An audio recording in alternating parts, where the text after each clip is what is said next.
You've probably been told that we invented agriculture to make bread, that we settled down and built farms so we wouldn't go hungry.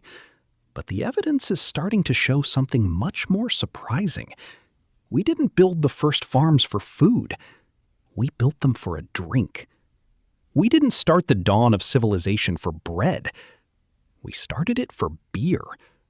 And to understand why, we have to go back 10 million years, long before the first human ever walked the earth.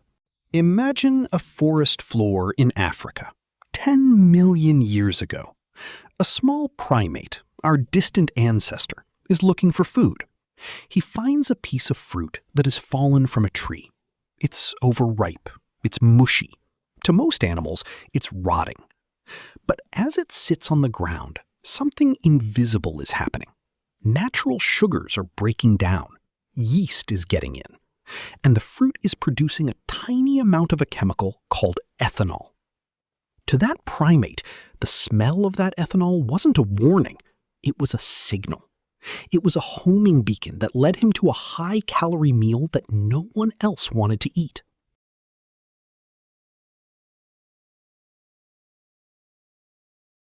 In 2014, biologist Robert Dudley called this the Drunken Monkey Hypothesis.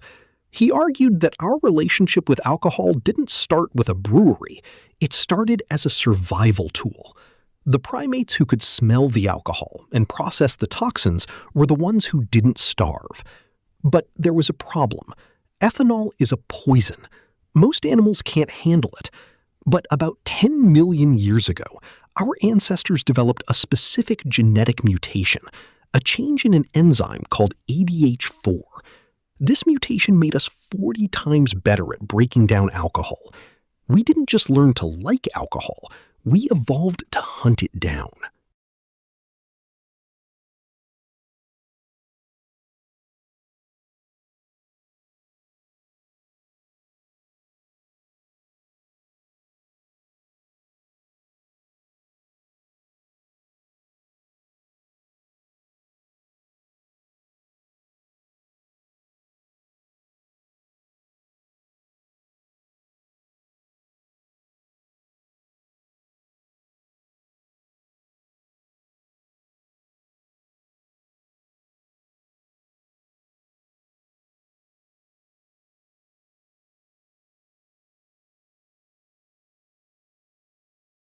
For a long time, historians thought that after we settled down and grew wheat, we accidentally discovered fermentation.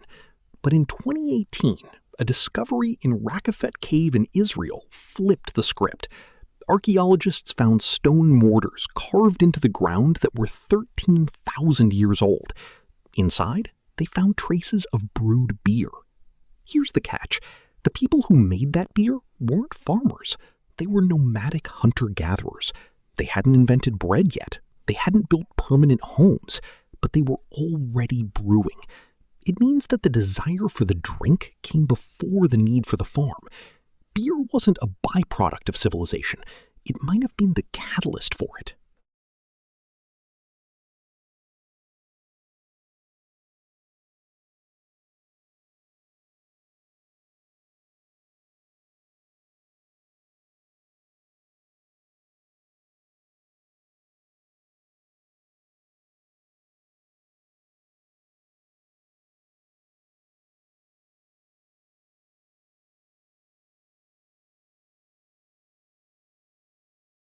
By the time we reached ancient Egypt, this accidental survival tool had become the engine of the world.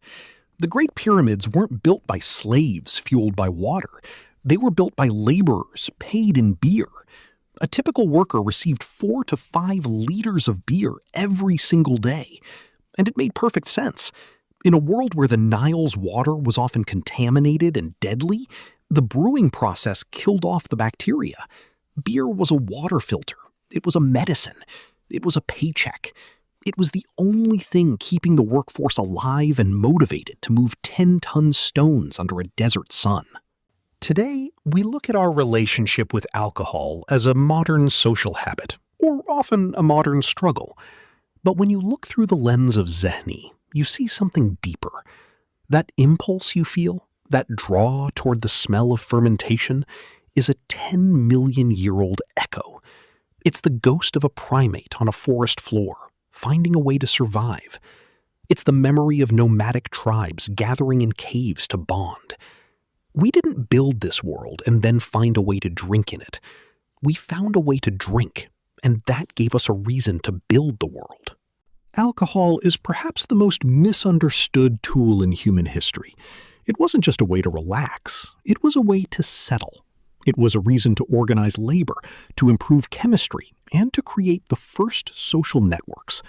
We are the descendants of the primates who could handle the rot. So the next time you see a drink, remember, you're not just looking at a liquid. You're looking at the reason your ancestors decided to stop wandering and start building. My name is Zini, and here we decode the hidden stories of who we are. If you want to see the world through a different lens, subscribe and join the journey.